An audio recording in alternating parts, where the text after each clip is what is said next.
ಕರ್ನಾಟಕ ರಾಜ್ಯದಲ್ಲಿ ರಾಜಕೀಯ ಗೊಂದಲ ಆರಂಭ ಆಗಿದೆ.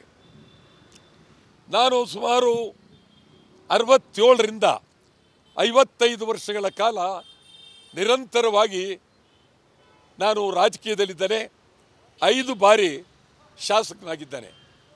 ಯಾವುದೇ ಸಂದರ್ಭದಲ್ಲಿ ಸರ್ಕಾರ ವಿಫಲವಾಗಬಾರ್ದು. ಸರ್ಕಾರ ಯಾವುದೇ ಸರ್ಕಾರ ಇರಲಿ, ಕನಿಷ್ಠ 5 ವರ್ಷ ಉಳಿಬೇಕಾದ್ದು ಸರ್ಕಾರದ ಕರ್ತವ್ಯ.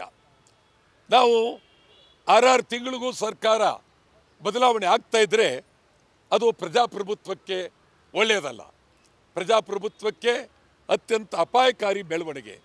ಕರ್ನಾಟಕ ಸರ್ಕಾರ ನೋಡ್ತಾ ಇದ್ದೀನಿ, ಈಗ 2 ತಿಂಗಳಿಂದ ಇದೇ ಪರಿಸ್ಥಿತಿ, ಇವತ್ತು ಇದೇ ಪರಿಸ್ಥಿತಿ. ಇದು ಆಡಳಿತ ಕುಸಿತದೆ, ಆಡಳಿತದ ಮೇಲೆ ಪರಿಣಾಮ ಬೀಳುತ್ತದೆ. ಆ ದೃಷ್ಟಿಯಿಂದ ವಿರೋಧ ಪಕ್ಷ, ಆಡಳಿತ ಪಕ್ಷ ರಾಜ್ಯದ ಹಿತವನ್ನು ಕಾಪಾಡಬೇಕು, ಪ್ರಜಾಪ್ರಭುತ್ವವನ್ನು ಉಳಿಸಬೇಕು. ಆ ದೃಷ್ಟಿಯಲ್ಲಿ ನಿಮ್ಮ ಸ್ವಾರ್ಥವನ್ನು ಬದಿಗೊತ್ತಿ ಯಾವುದೇ ಕಾರಣದಲ್ಲೂ ಯಾವುದೇ ಸಂದರ್ಭದಲ್ಲಿ ಪಕ್ಷಾಂತರ ಮಾಡಬೇಡಿ. ಪಕ್ಷಾಂತರ ಅಪಾಯಕಾರಿ ಬೆಳವಣಿಗೆ.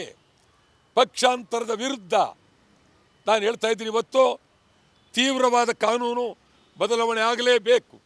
ಯಾರು ಪಕ್ಷಾಂತರ ಮಾಡ್ತಾರೆ ಅವರು ಇನ್ನು ಮುಂದೆ ಚುನಾವಣೆಗೆ ನಿಲ್ಲೇಬಾರ್ದು. ಒಂದೇ ಅಲ್ಲ, ಜೈಲು ಪಾಲಾಗಲೇಬೇಕು. ಈ ಥರ ಕಠಿಣವಾದ ಕ್ರಮವನ್ನು ತರಬೇಕಾಗುತ್ತೆ. ಇಲ್ಲದೇ ಪ್ರಜಾಪ್ರಭುತ್ವ ಉಳಿಯೋದಿಲ್ಲ ಅನ್ನೋ ಮಾತನ್ನು ಅತ್ಯಂತ ಗಂಭೀರವಾಗಿ ಹೇಳ್ತಾ ಇದ್ದೀನಿ. ಪ್ರಜಾಪ್ರಭುತ್ವ ಉಳಿಬೇಕು, ಪಕ್ಷಾಂತರ ನಿಲ್ಲಬೇಕು. ಆ ದೃಷ್ಟಿಯಿಂದ ಪಕ್ಷಾಂತರ ಯಾವುದೇ ಕಾರಣಕ್ಕೆ ಆಗಬಾರ್ದು ಅಂತ ಇವತ್ತು ಹೇಳಿ, ನಾಡಿಗೆ ಶುಭವಾಗಲಿ, ಒಳ್ಳೆಯದಾಗಲಿ. ನಿಮ್ಮೆಲ್ಲರಿಗೂ ಶುಭ ಸಂದೇಶವನ್ನು ಅರ್ಪಿಸಿ ನಿಮಗೆ ಮೊದಲು ಎಳ್ಳು ಮತ್ತು ಈ ನಮ್ಮ ಇದು ಕಬ್ಬು ಕೊಡುವ ಮೂಲಕ ಶುಭವನ್ನು ಹಾರೈಸ್ತೀನಿ. ನಮಸ್ಕಾರ.